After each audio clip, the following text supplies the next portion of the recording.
Mais mukolo moko andimi atika ngwende na ye ya bosantu po ayaka kabikisa yo na ngai. Bine me nzamba boaza nzamba kongumba mela. Nzamba boaza nzamba kosanzola. Ngana lobaka tozana banyongo nzambe. Tokofuta yango pe tokokosilisa yango te. Amen, amen. Est-ce que betela Yesu maboko makasi?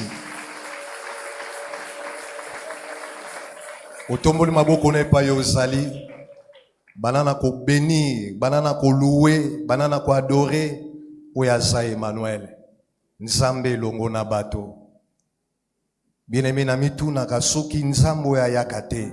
Sors na biso elingaki sala nini. Sors na biso elingaki sala enfer. Parce que tozala ki bato, tozala ki destiné na perdition. Mais à cause ya Christ de lelo nzambe oya kometata na biso. Soko zo réaliser makambo yo na kopesa yo sujet ya adoration te. Adorateur, un vrai adorateur, ba pesa ke maloba ko adorer nzambe te. Parce que un vrai adorateur azo tirer na kati sa motema na ye. Azana adoration en permanent. Ozo zelana pesa sujet adoration, sujet ezate. Soko za un vrai adorateur, oko tirer kati na yo. Rabasaya rema shakala baba. Rabasaya rema shenda ya basha. Hey! Rabashema ya Jésus. Adorateur azo tiré na motema na ye. Azana posa te ba pesa SIG ya ko adorer. Azana besoin te ba pesa SIG ya ko louer. Parce que ba bien fait ensemble. Ils ont bouillonné na motema na ye. Parce que ba bien fait ensemble. Ils ont bouillonné na âme na ye. Parce que ba bien fait ensemble. Ils ont bouillonné na esprit na ye. Rabashenda la basaya. Oh, Remasaya Roboshaka. Yamasaya Remashenda là-bas. Monte encore, monte bien-aimé. Tu es esprit. Dieu n'est pas un homme, Dieu est esprit. Il faut que ceux qui l'adorent l'adorent en esprit et en vérité. Asana posa na tongo na lelo na culte o ya bénédiction du Père. Ayoka adoration en esprit. Rabashaya rema shakalaba. Shandalaba sherema yama yama ya. Yamaya saya rema shala. Shamaye Shemaya Masaya Rabashakala Baba. Monte encore, monte encore. Remasaya Roboshakala Baba. Robinet wana ya adoration se fungwami na tongo ya lelo. Remasaya Roboshaka. Robinet wana ya adoration se fungwami na tongo na lelo. Osana maloba ko lukate parce que so sopana na motema na yo. Rabasaya Remashaka Remasaya Roboshanda la Babasaya. Jésus. Shamale Shamaye Maya Saya Maya Shamala Basaya. Jésus.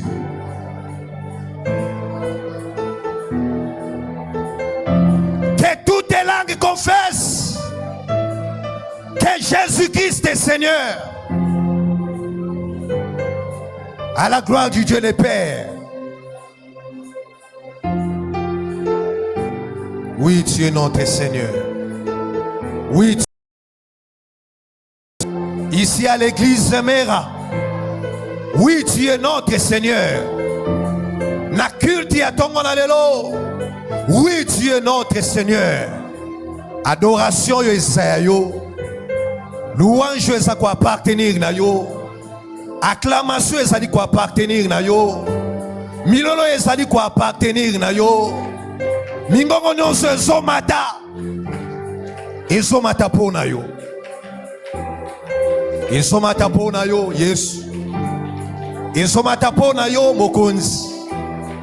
Ezomata pona yo. Ezomata pona bike kote. ezomata pona ba statute, ezomata pona ba dute, o ba kelami, o ba botami na mwasi na mobali. Mais ezomata pona yo Yesu. Rabasa ya remashaka. Mbeka ezotumba mana etumbelo oyo. Na tongo ya lelo. Ezomata. Ezomata. Ezomata. Ezomata. Ezomata. Ezomata. Ezomata na trône. E masaya robo shaka. Shamaye shandaya. Shemaya masaya. Shamale masaya re masaya besha. Oui ezomata.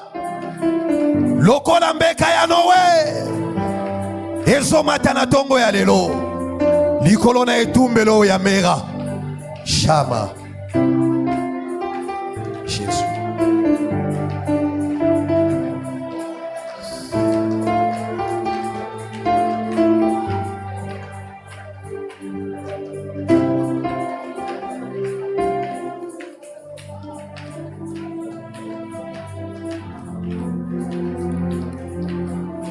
Emmanuel, Dieu parmi les siens.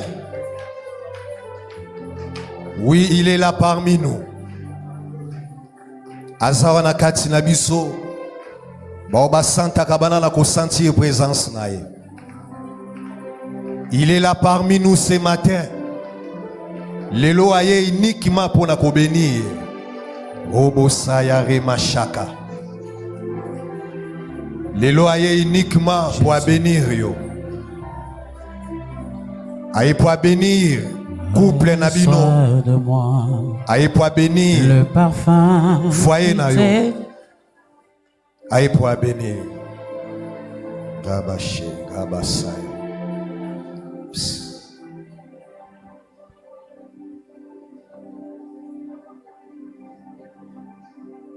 Les pans de sa robe remplit les temples. Le pan de sa robe remplit ces lieux. Tobeti maboko makasi na milolo. To pousser ba cri de joie. Pour na lokomo na Yesu Christo. Tolobi 3 fois amen.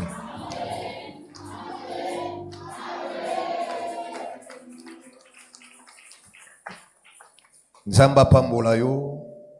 Nalobi nzamba pambola yo. Nalobi nzambe apambola yo. Baloga gope mingi tsikata na loba likolo na etumbelo nzamba pambola. Sans plus tarder tofungoli ba Bible na biso toza na livre ya Genèse chapitre 27 verset 1 à 4. Genèse chapitre 27 verset 1 à 4. Oui. Genèse 27, 1 à 4, nous lisons au nom de Jésus. Amen. Totelema s'il vous plaît, bandeko bafani totelema pour na ko honorer le bananzambe. Telema s'il vous plaît. Isaac devenait vieux. Isaac akomaki mobange. Et ses yeux s'étaient affaiblis au point qu'il ne voyait plus. Pe miso na ye elembaki na tina ye tazalaki lisusu komona te. Alors il appela Ésaü, son fils aîné, et lui dit: Na yango abengaki mwana na ye Esaü mwana ya liboso. Mon fils. Mwana na ngai. Et il lui répondit: Me voici. Pe ayanolaki ngai oyo tata. Isaac dit: Isaac alobaki: Voici donc je suis vieux. Tala esi nakomi mpaka. Je ne connais pas le jour de ma mort. Nayebi te mokolo nini ngai nakokufa. Je te prie, prends tes armes, ton carquois et ton arc, va dans les champs et chasse-moi du gibier. Fais-moi un mets comme j'aime et apporte-le-moi à manger, afin que mon âme te bénisse avant que je meure.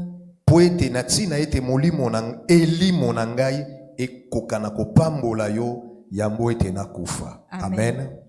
Tobondeli Nzambe tata topamboli yo. Tolobi merci pour na tongo ya lelo. Tika kombo na yo ezolokomo. Tango kokikolo po ete liloba na yo ebima po ete esala musala. Tomitike pai na yo tikete molimo mosantu apesa biso makasi asimba lolemo na biso to transmettre fidèlement nyonso yo déposer kati na biso.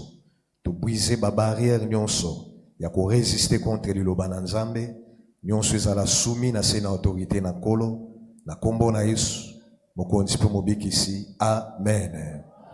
Nzamba pambola yo lisusu zo esika ya kofanda.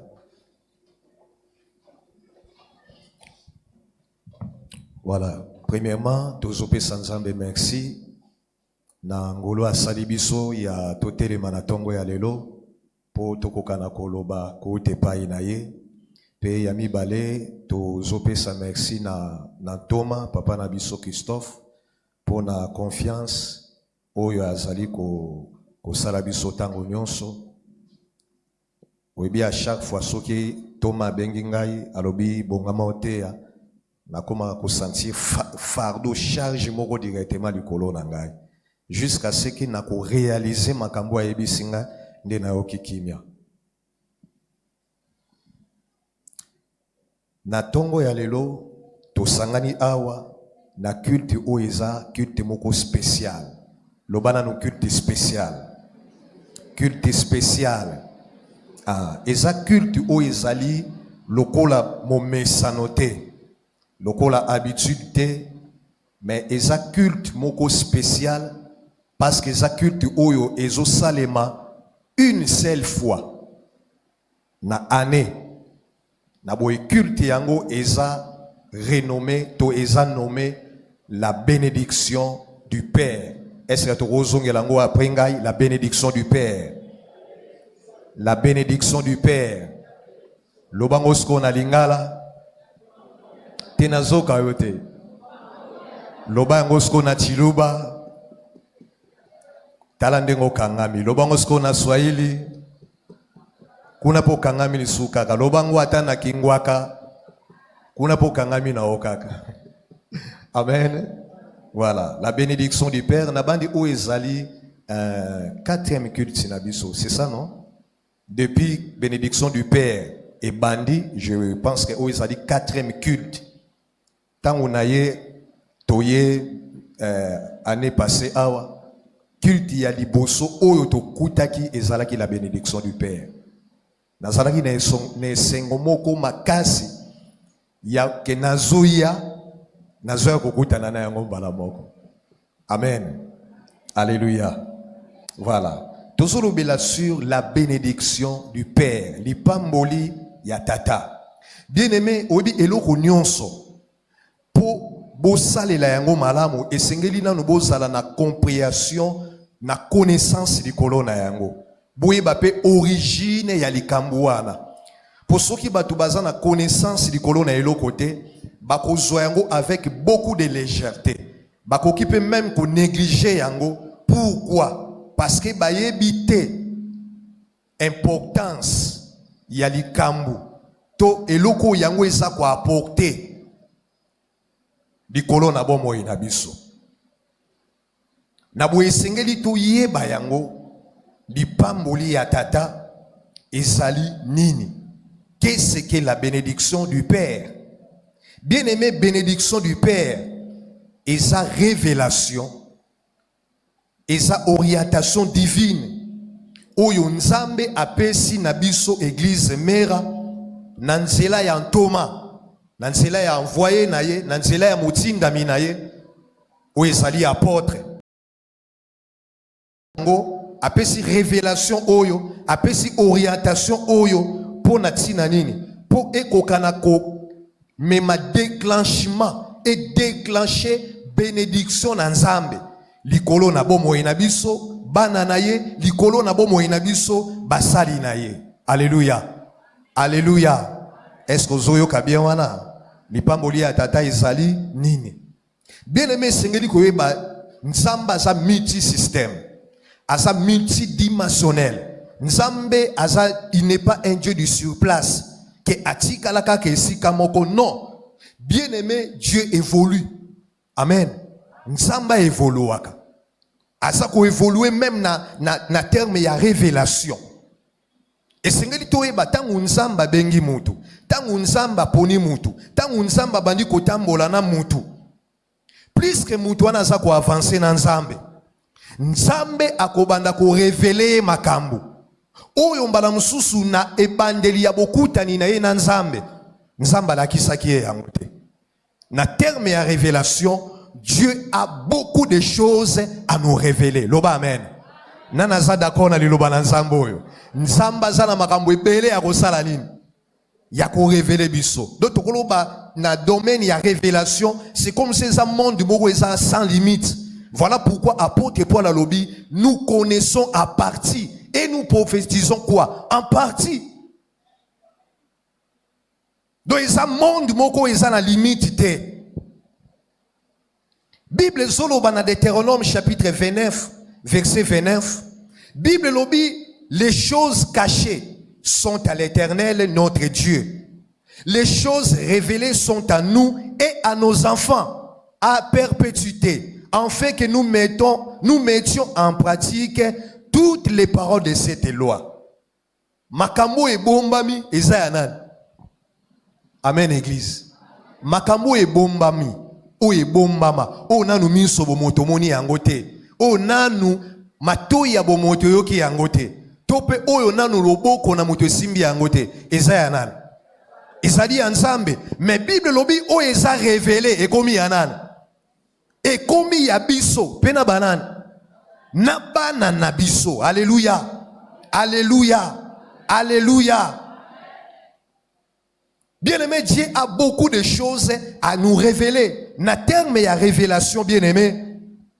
Et sengeli koyeba, makambo yo nzamba zo révéler biso, makambo nzamba zo révéler pa inabatu, makambo wana eza ko constituer ba piste de solution pour na ba problème, pour na ba difficulté oyo batu bazana yango. Est-ce que yoki bien? Makambo nzamba zo révéler to ba orientation azo pesa. Ils ont constitué une piste de solution pour na problème, ba difficulté to salina yango. Ndenge to fandi awa.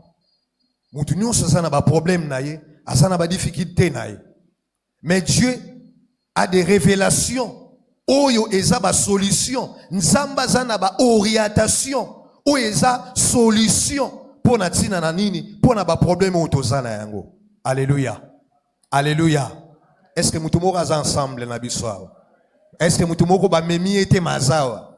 Est-ce que nous sommes hôtel bimisi ete mazawa? Soraza betela yesu maboko makasi.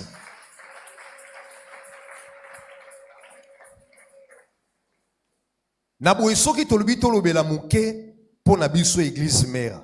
Obi en termes ya révélation, Nzambe apesi ebele, apesi mingi kati na église oyo. Obi même depuis début église oyo, Dieu a donné beaucoup de révélations. Et ça là ce qui concerne Kobota, Kobala, Misala, donc presque domaine nyonso ya vie. Dieu a donné des révélations. Dieu a donné des orientations. Mais il y a trois choses qui nous fait défaut. Amen. Et ça là on mis ça tout. Ozo sala défaut. Parce qu'il nous a révélé en termes de révélation, a révélé makambo belé ou epesami awa na église o. Et l'eau qu'on a liboso eso ça la défaut, et ça la désobéissance. Loba la désobéissance. Et ça kusanga kotosa. Bien que batu bazo recevoir ba orientation divine, ba révélation nzamba zo pesa, mais les gens n'arrivent pas ya ko obéir na makambo nzamba zo pesa. Et l'eau qu'on a mis balé ou eso ça la défaut, et ça la négligence. Donc ça négligence.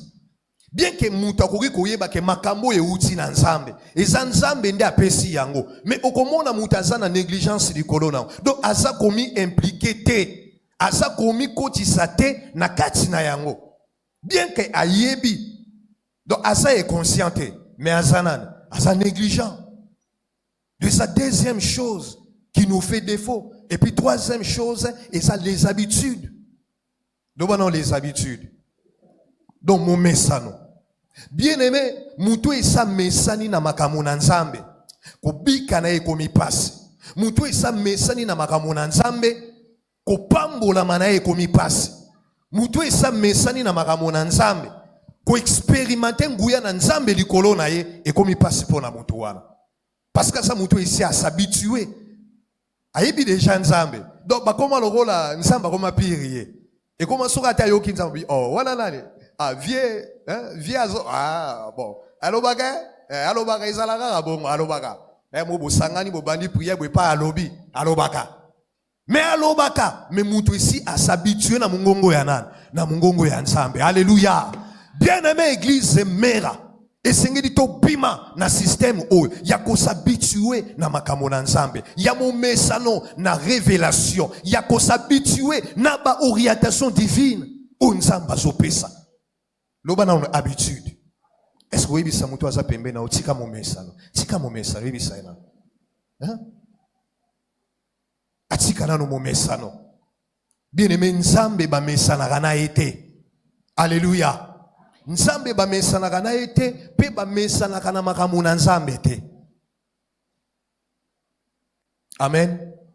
Makambo oyo misato to epengle awa yango nde eza kosala défaut oyo ezosala ke plusieurs orientations, plusieurs révélations divines oyo epesama awa jusqu'à ce jour ezaka stérile. Ezaka nini? Stérile. Eza sans effet. Ils ont produit rien. Pourquoi? À cause ya makambo misato tolobeli awa. Nzamba ko kopé sa révélation. Nzamba ko kopé sa orientation. Et ça la pona vie na yo, pona couple na bino, pona ndaku na yo, pona musala na yo. Nzamba ko kopé sa orientation. Mais tant que déjà Nzamba révélé likambo. Bien aimé, soki yo tobino boko s'appliquer likolo na yango te. Bien aimé, et l'oko pe kozale mate. Pe e kozale lisusu problème ya Nzambe te. Parce que Nzambe pona ye alobi déjà nini. Makambo eza caché eza ya nani. Eza ya ye, mais o eza révélé c'est comme ya nani. Yabino. Donc là, il n'y a pas la part de Dieu. Il n'y a plus la part de Dieu. Et tikali yabino. Ceux qui beaucoup exécuté en côté, beaucoup déméré, na même situation, na même problème, na même difficulté. Si ko révélation oyo, orientation oyo, et cause à la stérile, l'icolo na vie na bino. Alléluia. Alléluia. Est-ce que mutumoka zoyo kabien? Est-ce que mutumoka zoyo kabien? Eh oui, il faut yo kabien. Amen. Parce que la Bible dit que c'est lui qui a quoi? Attends quoi? Ah, il faut yo kabien. Amen. Alléluia. Tout le monde dans la Bible, il y a un cas, dans 2 Rois chapitre 5, verset 1 à 14. Bible zolba li solo ya Naman. Naman asalaki na maladi ya mbala. Mais tango aye pa ina musali na Nzambe. Nano amona ni na ete boy. Musali na Nzambe atindeli messager. Alobi na yebisa yake ndi wapi? Akene na Jourdain. Akwe ya combien de fois? 7 fois. Pour na nini? Pour maladi na ebika. Et ça a une orientation dont Moussa Nzamba qui est inspiré, révélé par l'Esprit de l'Éternel. Mais attitude, ton comportement, il y a Naman et Salaginin. Naman a bandi ko kundola, ba fleuve ezalaka na mboka na bango. O to zalaka na fleuve ya Damas, fleuve ya Alabana, to zalaka na fleuve ya Papa, oui, bo zalaka na fleuve ya Papa, bo zalaka na fleuve ya Damas na Alabana, oui, bo zalaka na yango. Mais orientation, révélation lobby, okene na fleuve nini, ya Jourdain 7 fois. A beta libaku, heureusement batu bazalaki pembe na inde basungaki. Balobi papa. Soki musakola singaki eloko makasi. Unga kusala ngote balobi kuya kaka na mai mbala sango azo murmurer mais au finish tango aye ko appliquer makambu oyo maladi na esila kite Bible lobi po lokola ya bébé. Alléluia. Alléluia. Tomonika ya mibale aveugle de naissance na Jean chapitre 9 verset 1 à 7. Bible lobi yeso kutani na aveugle de naissance. Ole yeso asala te eloko moko mais Bible lobi yeso azuka ka so ya bwaki na mabele asali potopota asali ni apakolo na miso. Et puis azotinda ye un aveugle mazotinda ye va où? Hein? O mono zotala nga po tanga la Bible te olinga ka te pena ko tanga Bible. Alors il va où? Kene na Siloé au Salani. C'était une orientation, mais est-ce que c'est de la même manière que Yesu qui c'est là qui baptisé? Non. Donc samba sa multi système. Asana ndengo asale la kamakambu. Asape na banzela o yemo ko nzamba lekelaka. Donc yoko yiko tsanzambe na poche te. Yoko yiko tsanzambe pe na saki te. Yoko koti sanzambe na kare na yote. Alléluia. Soko koti se na poche non akopasola yo poche. Soko koti se na saki akopasolo sac. Pour kokokate kokokate ko contenir rien. Amen amen. Amen amen. Na bo nzambe na ndenga zotambola na biso église mera. Nzamba pesi pe biso orientation, révélation. La bénédiction du Père est sa révélation, et ça une orientation divine. Oyo nzambe apesi église mera nanzela na mosali na ye. Na souci ya nini ke bomo ina biso bana pe basali na ye ezwa mbongwana. Donc nzambe apesi biso yango pour être toko kanako appliquer yango, toko kanako salela yango. Nanzela na orientation oyo bien aimé, nde ekekwende ko buka babobola otouti nango na mabota. Alléluia. Alléluia. Nanzela na application et orientation oyo nde ko buka ba malédiction otouti nango na mabota. Comment yo uti na libota oyo malédiction bandi depuis ce qui 10e génération avant yo. Mais où y a une église, oui, oso renoncer la malédiction, oui, oso briser malédiction. Mais le problème, tant que malédiction il faut la remplacer par la bénédiction. Oui, malédiction, je renonce, je brise. Mais il faut poser des actes. Ou attirer bénédiction du colonayo. Pour que malédiction, oh yo, et ça là qui du colonayo longwe, et ça là ni, et ça là sous la place du colonayo. Amen. Alléluia. Alléluia. Donc, Nzamba pesi biso yango pour être eya kokwesa. Babobola. Bien aimé to fandi awa, la plupart na biso ko banana ngamoro na pasteur, victime ya liboso. To tina mabote ya bobola pe na bobola. Mabote ya pauvreté. Mais Nzambe tanga bengi biso. Ezate pour que atika biso na bobola. Alléluia. Jamais mutakokuta na Nzambe vina etika la ndenge moko. Nalobi jamais. Mutakoy kokuta na nzambe pe fina etika la ndenge moko. Donc nzamba memi biso abengi biso pour na nini? Pour ba loi, ba principe spirituel maléfique ou ezala établi na ba lignée paternelle ou maternelle des générations précédentes pour que biloko ane kwea en fait que to sala nini to expérimenter nini bénédiction na ye.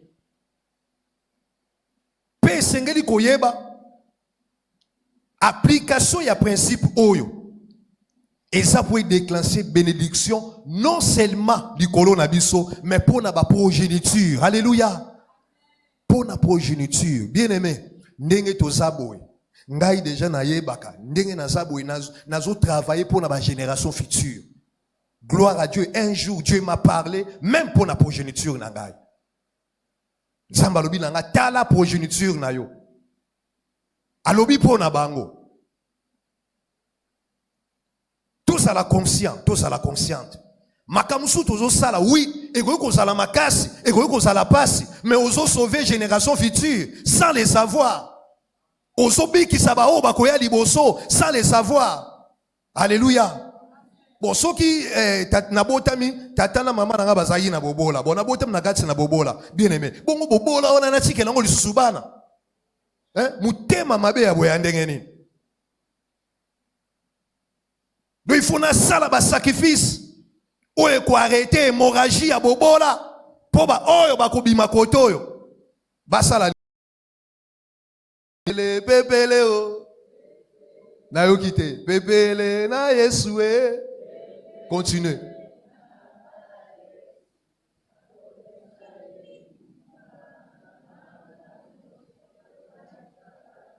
Donc il faut pas progéniture non bas à la pépélé.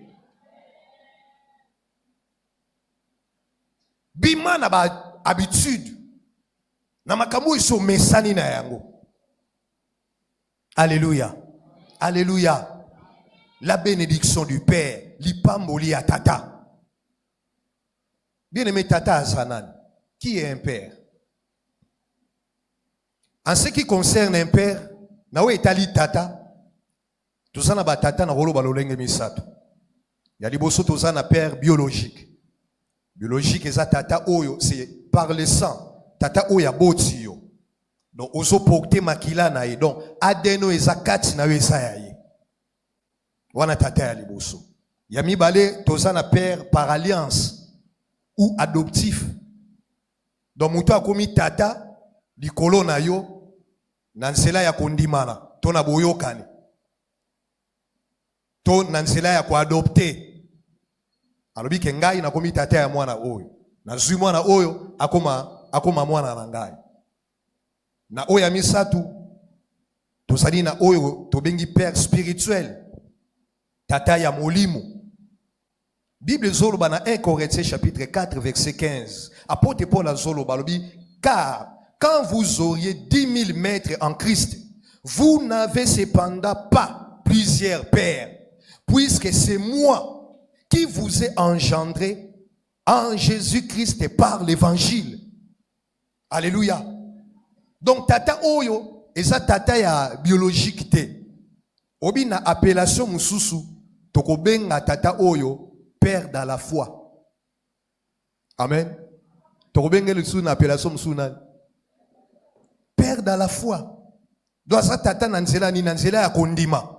Donc nzambe atieye azaona pona kondima na yo. Pona koliesa kondima na yo. Apôtre Paul azoloba na Timothée na 1 Timothée chapitre 1 verset 2. Alobi na Timothée alobi Timothée mon enfant légitime à la foi. Donc naza tata na yo mais biologique te. Naza tata na yo mais adoptif te. Mais naza tata na nzela ya nini? Na nzela ya kondima. Alléluia. Exemple lokola ba Thomas idi na bala aza tata na nzela ya nini? Ya kondima. Parce qu'il y a memi réveil, a memi idéologie ezala quitté na Congo. Alléluia, amen, ezala quitté. Donc c'est un père. Mais nansela ya makilate mais nansela ya kondima. Amen, amen. Amen, amen. Tata Sanan. Le père est celui qui donne naissance, qui engendre. Asa muto azobota. Asa initiateur dans la foi ou dans les choses spirituelles. Asa muto asa ko initier na kati na kondima tope na makambo ya molimo. Oye esa na makambo oyo yebaki te. Mais muto wana zuyo abandi ko initier yo na makambo wana. Na ko pesa exemple na ngai. Na yebaka te ke babengana ka ba demo. Na yebaki loko wana te. Keolo bana demo yo nani demo pas répondre yo ke yo ngai mambweni tusuka men na yebaka yango te. Mais nanzela ya makolo ya Thomas ya apôtre nde aeko initier bon non seulement ngai mais na bandeko mususu lolenge nini ya okoki ko s'adresser na un démon. Donc aeko initier biso na makambo eza spirituel. Oyo tozalaki na connaissance likolo na yango te. Mais lelo eloko ezalaki ya ye moko. Est-ce que tikalika ya ye moko? Ekomi yanali. Ekomi pe ya biso bana. Donc aboti, nous sommes les enfants. Tozali bana. Na ye na nzela ya nini? Na nzela ya molimo. Parce qu'il nous a initiés dans les choses spirituelles. Il nous a initiés na makambo etali kondima. Amen, amen. Amen, amen. Le tozo tambola, o tsaka loboko yonali, o ngai Grégoire. Mais c'est le retour zalaki na ngote. Nous avons été initiés. C'est ça un père, tata. Qui est un père? Le père est le promoteur de l'alliance avec Dieu. Asali mutu oyo abandi boyo kanina nzambe. C'est lui qui pose les fondements d'une chose. C'est lui qui commence l'histoire avec Dieu.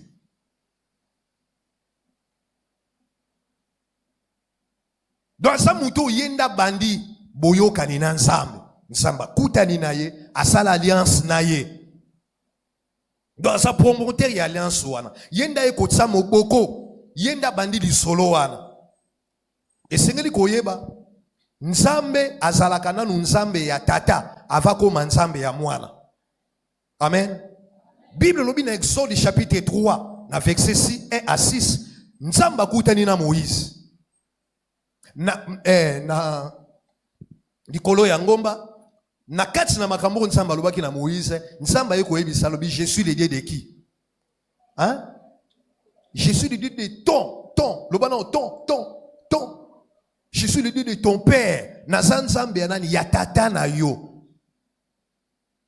Abraham, Isaac et Jacob. Jamais bandina Isaac, Jacob, Abraham. Il a commencé par qui? Par Abraham. Parce que Abraham, c'est lui qui était le promoteur de l'alliance avec Dieu. Donc, oyo baye sima, baye ko sala nini, baye kaka ko bénéficier na yango. Donc, baye pe ko kota, ko s'intégrer na kati na yango. Amen, amen. Alléluia. Alléluia. Qui est un père, Tata Zanan? Le père est le porteur d'une vision. C'est celui par qui une vision a pris naissance.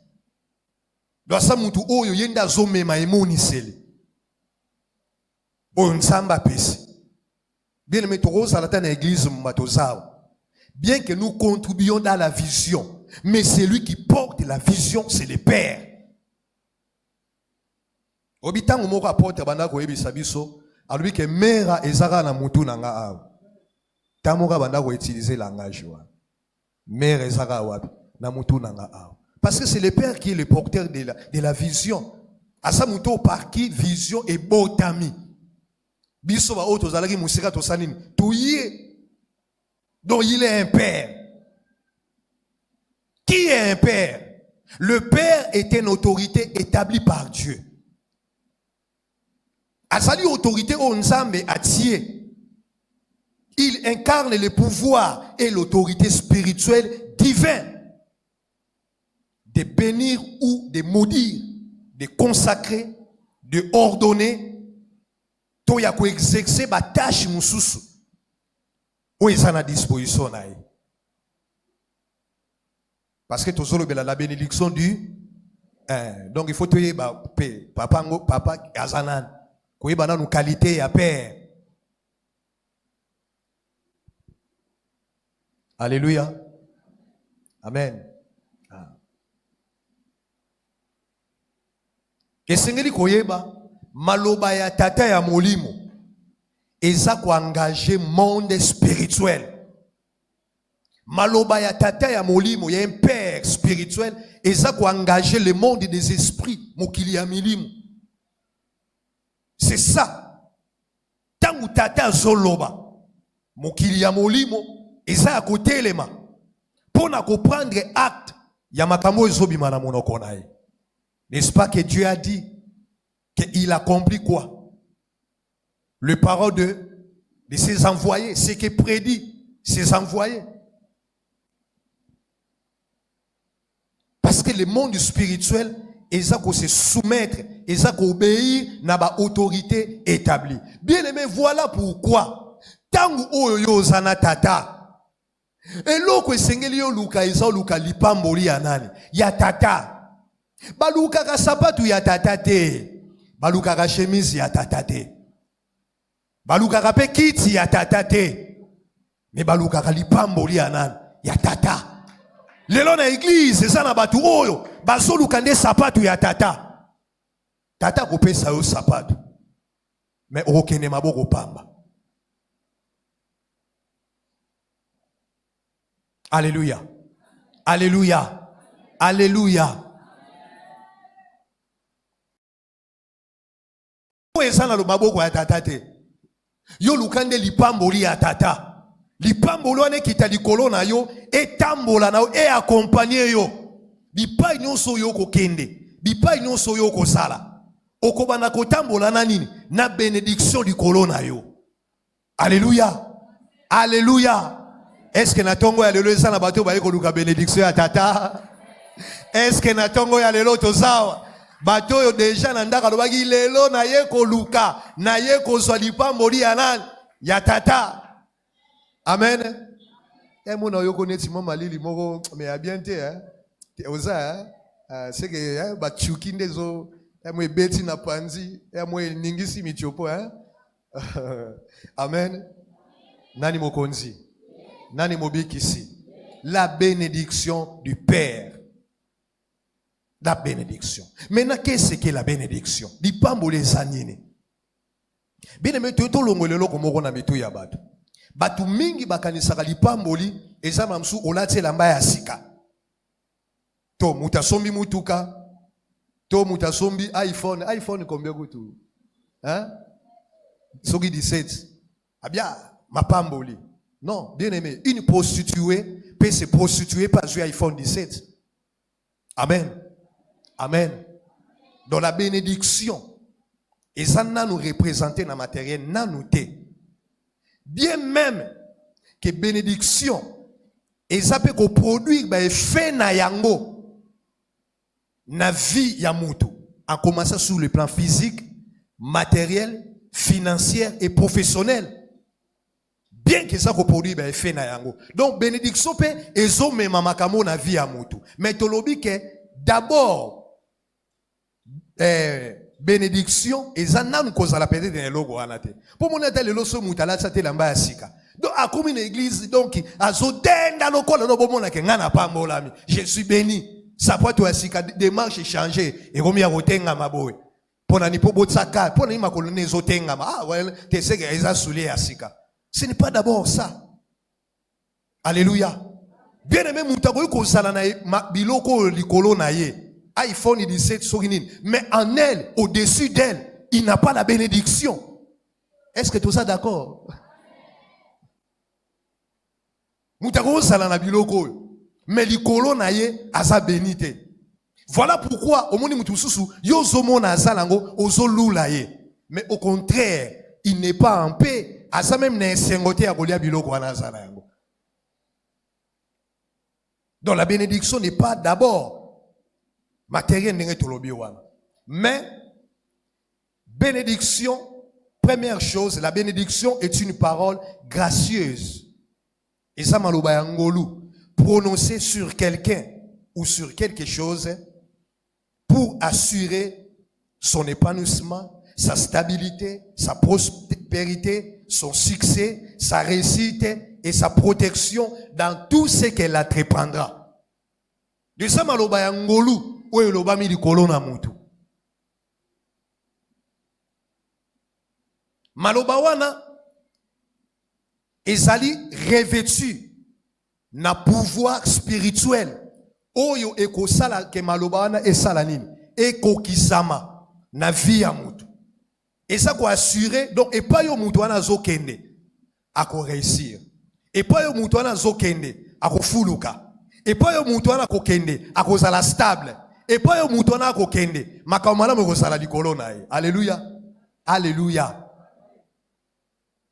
Na bana fato kende mission papa telemisa kinga awa na etumbelo.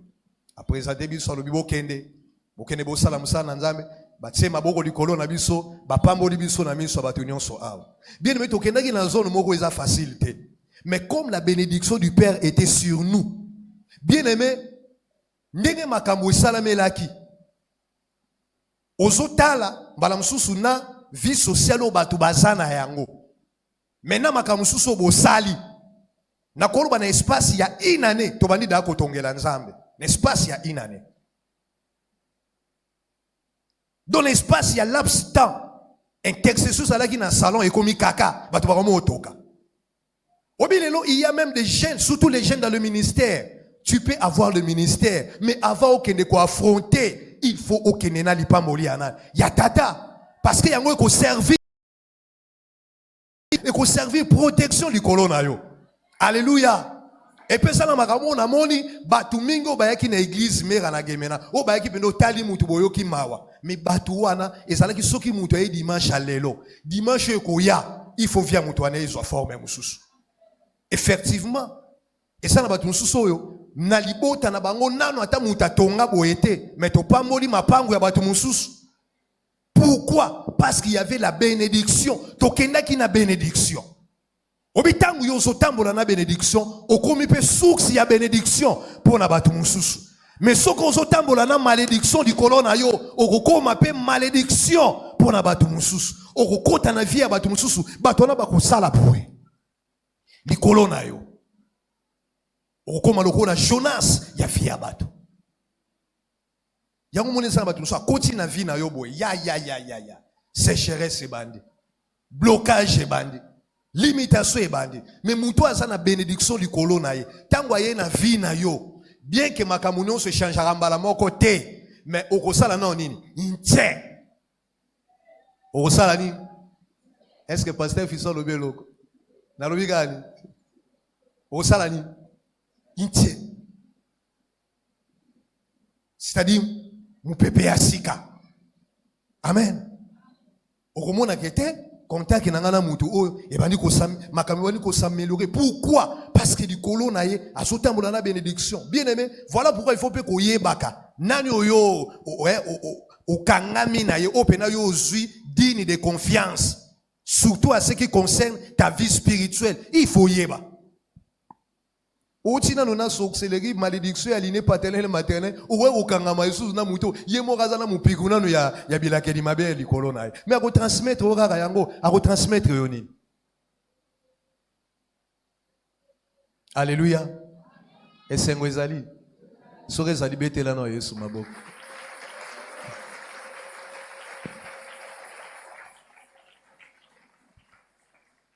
Qu'est-ce qu'est la bénédiction? La bénédiction, c'est une faveur divine sur quelqu'un qui attire le bonheur, la paix, la joie, le faveur des autres et assure sa protection.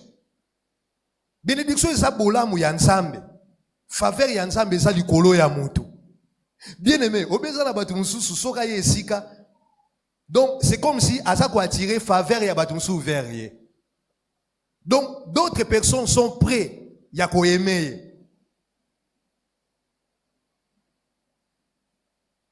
Donc esa faveur bolamo esa likolo na ye ezobenda omoni Joseph akoti nanda kwa Potiphar lokola esclave mwana musala mais lokola zala ki na bénédiction faveur divine likolo na ye esali ke Potiphar asala nini asepela na ye. Bien aimé, nous devons faire de tout nos mieux to lukato sala na bénédiction likolo na biso. Alléluia. Alléluia. Alléluia. Bible lobi c'est la bénédiction de l'Éternel qui fait quoi? Qui enrichit. Et il ne la fait suivre d'aucun chagrin. Bien aimé, ce qui dit pas mboni na nzambe za likolo na yo. Bien aimé, piaka na yo ekozala ndenge mona ya batu nyonso te.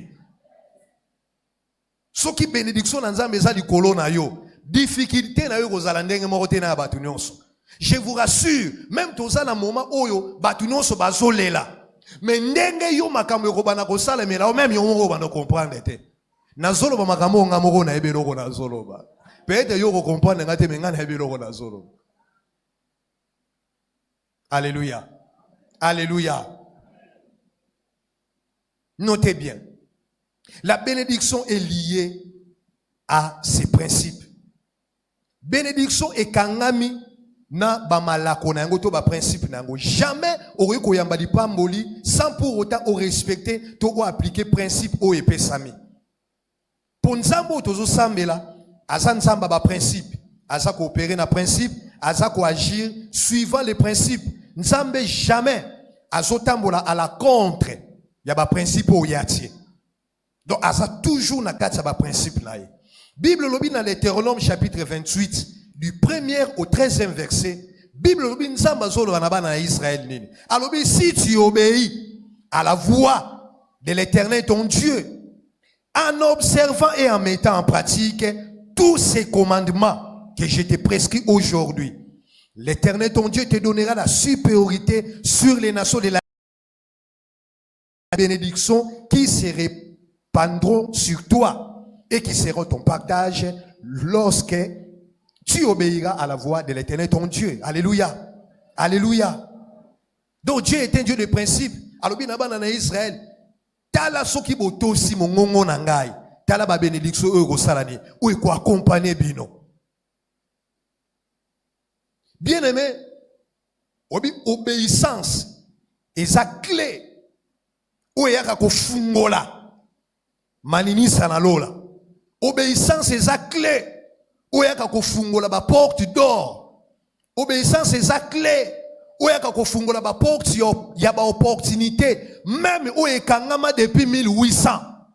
Il y a des portes na vie na yo avant que fungwama.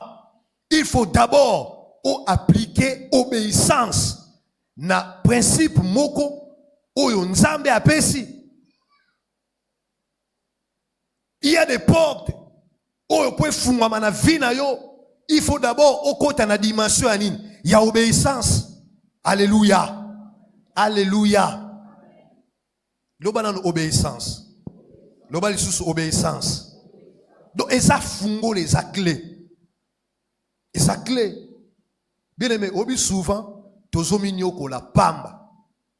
Tozo bomanzo tozo kanisa ke toko réussir na makasi na biso moko. Musu tozo kanisa ko réussir na ba diplôme oyo zanango wana. Bien aimé, tu peux avoir ba diplôme et bandi na même si awa. Mais si tu ne comprends pas comment fonctionnent les choses de Dieu, oroti kalana yango comme le rôle kaka et siga rotier la loboko. Parce que tu penses que au réussir na ba mayele na yo, topé na makasi na yo, topé na ba capacité oyo zana yango. Non. Bible lobi nini? Na Psaume chapitre 127 verset 2. Bible lobi, c'est en vain vous levez-vous matin, vous couchez tard et mangez-vous le pain des douleurs. Il en donne autant à ses bien-aimés pendant leur sommeil. Alléluia. Alléluia. Bible beza ya pamba obo sala boye ozo bunda. Oui, ko bundeza bien. Oui, ko sala courager ça bien. Oui, ko lukeza malamu. Mais Bible c'est en vain. Obo sala makambo yo nyonso. Après bozo lia pain anini pain à douleur. Donc ozuna no lipa mavolia yango déjà machouar na no yo salo pasi bon. Olia yango nengeni. Mais Bible lobi nzambe déjà azali ko salani azo pesa ya malamu pona banane pona ba oyaye. Alléluia. Alléluia. Tant yo sa ko obéir nzamba a ko préparer déjà provision pour na yo.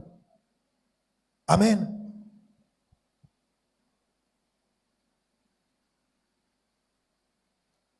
Tozongi la lecture na biso o totangaki.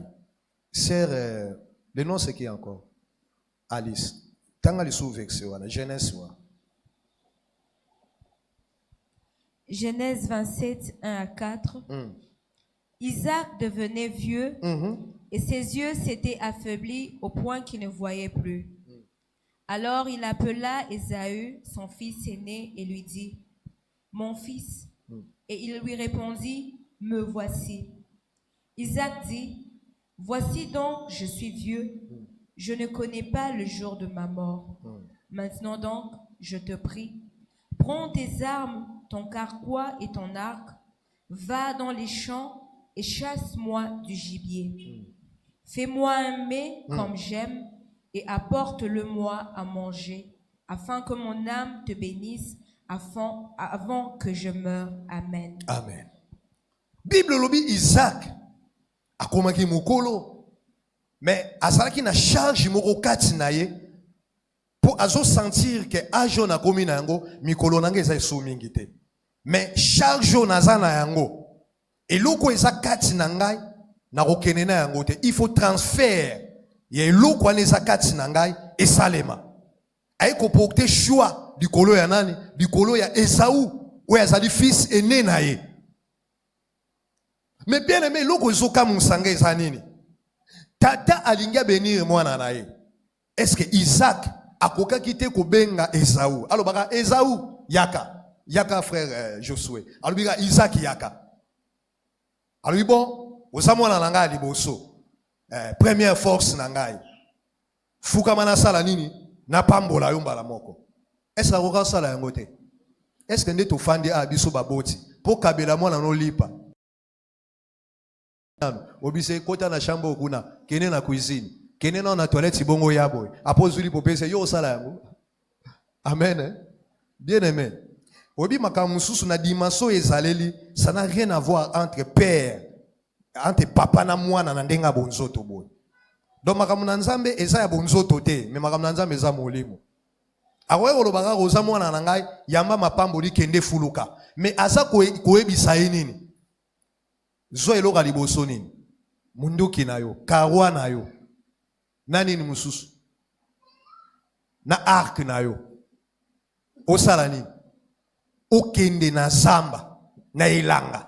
Bien aimé, zo un peu réalité ya elanga ezani. Ezande banzube banyoke ezali. Tant tozana gemena kuna tokendaka na elanga moko tozo pikola nguba.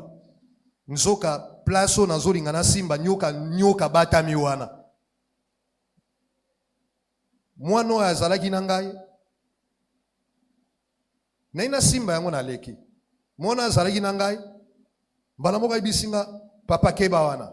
Kolobaka obika papa keba wana. Ndeko. Mbala moko nyoka obima na misu na ngabo. Tia! On dirait missile. On dit ba réalité elanga. Mais tata zotinda ye même na ba risque. Bon ndenga gene elanga kuna so mukona eza inde mukolo lion ayaki na zamba. Ndeni nyama ya kanza ya kiriki la bimaki na zamba. Asa ko exposer mwana nae. Bien aimé. Il y a toujours un prix à payer. Pour eloko eza likolo ya tata et pesamela yo.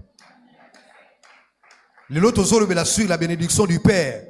Mais nzamba ko pesa tango na mikolo ko ya liboso. Nous allons aussi parler sur l'onction du Père. Alléluia. Alléluia.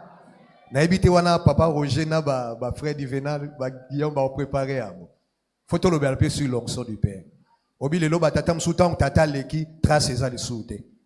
Parce que ba héritier onction basate. Amen. Amen. Kende na unazamba. Bomela nani? Nyama. Autrement dit, ndengo zo kende kuna, ezato elanga explication. Oh papa lelo na kodaki na zamba, nyama ezalaki te. Je n'ai pas d'explication. Kende yelangai. Bomela nyama. Bon, bomela nyama tango koyelanga nyama. Osalani. Olamba. Et puis kolamba kaka te hein. Alobi olamba ndeni. Ndenge ngana lingaka. Aiza matate. Disons sikoyo alegisi mungwa. Disons sikoyo mungwa ekokite. Disons sikoyo ke pilipili e dominer to mafuta ezo nager likolo ya maibo. Bien aimé, la bénédiction est toujours conditionnée. Obisoki tozo ko espérer toujours ko zamakamsu avec facilité pas na nzambe. Tozo yangote. Tozo yangote. Alléluia. Alléluia. Tobetele sumaboko makasi. Kende lambela ngande ngana lingaka. Apoya. Ezalaka ndengo na lingeraka wana. Oh esalaki loko lebeli bien te. Ozuite zéro. Oh ebeli eziki makasi. Ozuite zéro. Il faut ezalaka kandenge tata gu oya lingeraka. Donc ezalaka ka bongo do kokakola yango te. Koloba pe te bon nzamba ko comprendre nga omoni te bon nzambe na longoli nanu oyo omoni tala no lifena te ezala ndenge oyo. Donc ozala honnête, ozala fidèle liboso na nzambe. Il y a des choses tant yozo sala yango nzamba zo sonde mutema nao azota la fidélité, honnêteté ya ndenge yozo salela yango. Amen. Alléluia. Alléluia. Bon, tu ebi lisolo malam, bien que Zawa rataki bénédiction to yebi, ndeko na ya zwaki yango Jacob. Mais notre problème, talana nu ndengeni ni papa azalaki ko processus oyo. Hein, ya que avant na pesa yo lipamboli na ngatata, il faut salana nu quelque chose. Bien aimé, makamuni onso Isaac asengaki na Esaú awa. Bien aimé, pour na biso Isaac a principe o esenga maki na biso to sala lelo na la bénédiction du Père malgré conjoncture vie sociale Tout ça dans le mois de janvier. Bakino balobara janvier zanine. Est-ce que bakino bazar, bakinoiserie, balobara janvier zamouani? Donc après avoir au dépouillé dans nos caisses en décembre, ce qu'on a à janvier. Mais malgré cela, Nsamba zolo banayo azolo bape nangai ona olobao. Isaka yote nangai. Nsamba zolo bake pesangai. Pesangai monta. Ozo kokana na mbongo oyo futela kandako na yo. Pour que ngai nzambe na salani na pambola yo. Est-ce que ça facile? Tout ça la clair, c'est facile. Au centime la mon mathématique. Mousso aza mathématique, c'était mes mathématiques yé. Et bandi ko sale bandi ba soki ba carré soki ba nini en tout cas épargnez-moi de ces choses là. Donc épargnez ngai. Do biro wana no so yé boy. Minzamba lobi usala yango. Bien aimé, c'est comme ça makamuna nzambe nenge ezali. Obitangu nzambe alingaka pambola veuve ya Sarepta, Bible lobi atindaki Eli. Eli aye pa ya veuve à Sarepta. Est-ce que claveriste a romata? Je commence à chiter. Aye pa ya veuve à Sarepta. Mutakanga kimbula na ye Eli te. Mazo senga mama na nini? Mai. Soki mutusu papa. Yundu kanga kimbula. Na ope seloma ye eruta wapi. Pesanga mai na mena. Bien mobi ote fwa nzamba ko scandaliser yo. Menzo kande sa bénédiction na yo.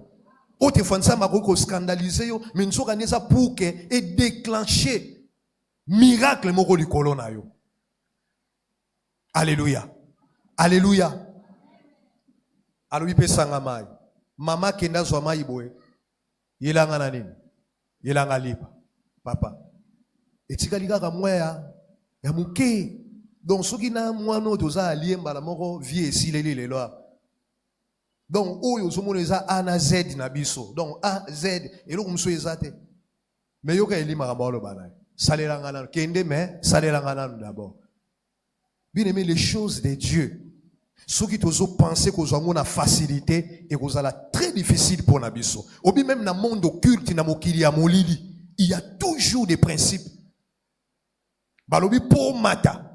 Pesa tata na yo, pesa maman na yo, pesa noko na yo, pesa mwana. Mais ces gens-là respectent. Batona bazo stale la yango. Sans réfléchir, bazo stale la yango. Mais à combien plus forte raison, biso ba auto se pa na nzambe.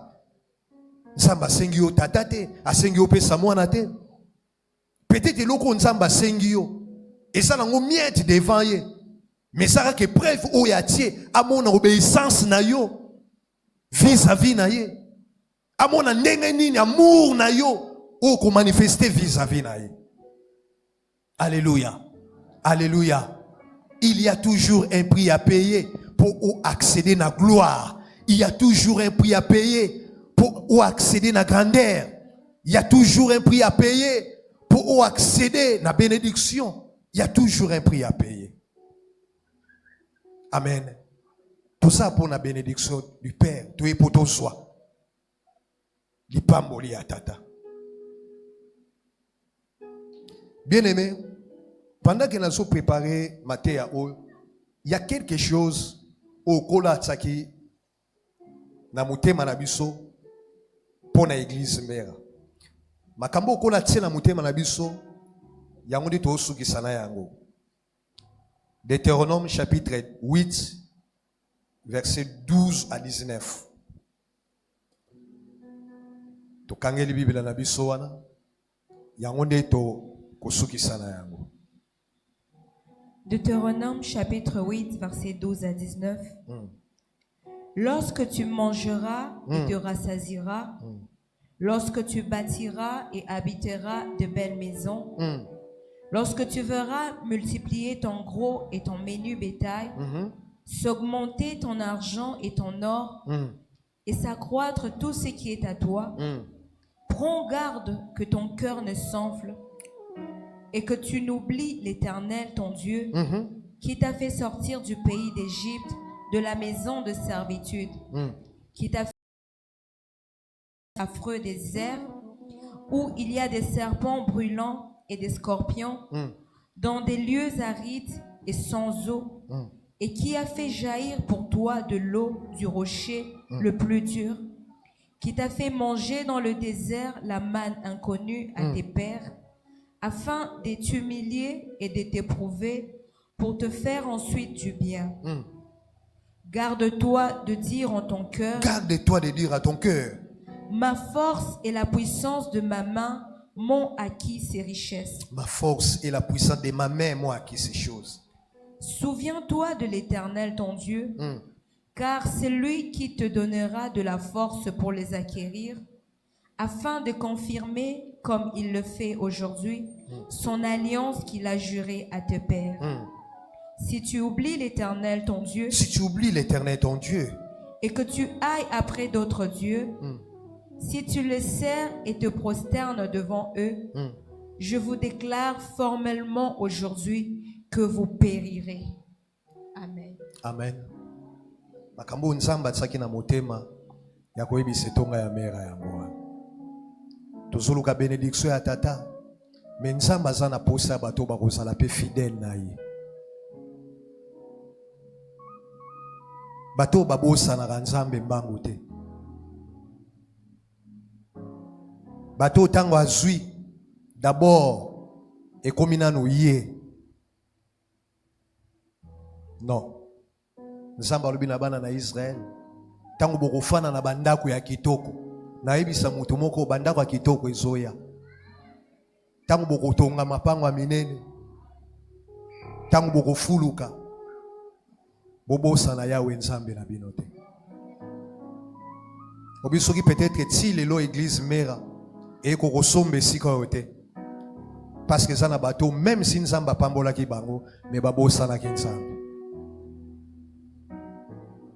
Na ba témoignage mususu toyoki déjà que ba millionnaire ba bimi awa. Tokoka ki jamais kozala toujours na ka otozana yango ya chaque parcelle. Mais parce que ba oyo bazwa ki bénédiction na Nzambe, mingi babosa na ki Nzambe. Nzambe alingi interpeller église na tongo ya lelo. Tangu lipamboli ya tata ekoya likolo na bino. Tala ndenge nini esengi botambola. Bobosa na ngai Yawe Nzambe na bino te. Bolo bapete makasi na nga moko mutepesi ngawe. Est-ce que ya azalaki? Est-ce que apôtre azalaki? Tango na sinaki azalaki? Nzambe alobi keba olo babiloko wana te. Ozala reconnaissant que oyo yo kozwa euti pa na Nzambe. Ozala reconnaissant ya kozala toujours na part ya Nzambe na oyo ya kotsana maboko na yo. Ainsi parle l'Éternel. Amen. Est-ce que tu as dit que tu as dit maboko makasi? Ozo beta maboko makasi ne esengo. Lelo eza mukolo ya bénédiction. Beta maboko makasi. Maboko no ezoyo kanate. Ezoyo kanate. Ezoyo kanate. Zamba bika mwa. Tikalola na yo efu. Ngwamba enza. Babika mwa. Mimonisa Emasaya Rabashi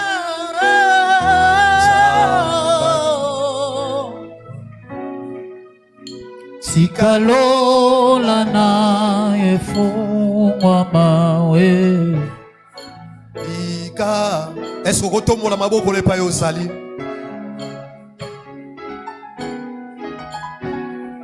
Zamba bika mwa Tikalola na efungwa mawe Zamba bika mwa mimonisa Zambe Zamba bika Yawe tikalola Lola na yo efungwa mawe efongwama na tongo ya lelo ke masaya robo katika na lukanza mbalole Yawe abashema ya masaya abashema masaya Robo Santere Mama Saya. Mama Saya Robo Shaka. Abashe Mayema Yama. Oh Yahweh. Yama Yashema Yama Shaka. Hey.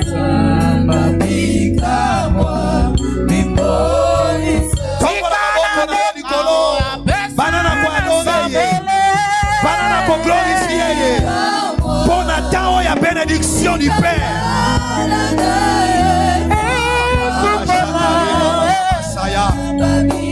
Banana pour louer. Pour la bénédiction, il y a Tata na tombo ya lelo. Banana pour glorifier Nzambe ol. Parce que tant eko ki lola na efumbami. Lola na efumbami. Pour te recevoir. Na tombo ya lelo. Wezali di pamboli ya tata. Banana ko glorifier Nzambe o. Priez, priez, priez, priez. Alléluia. Obo saya rema shaka.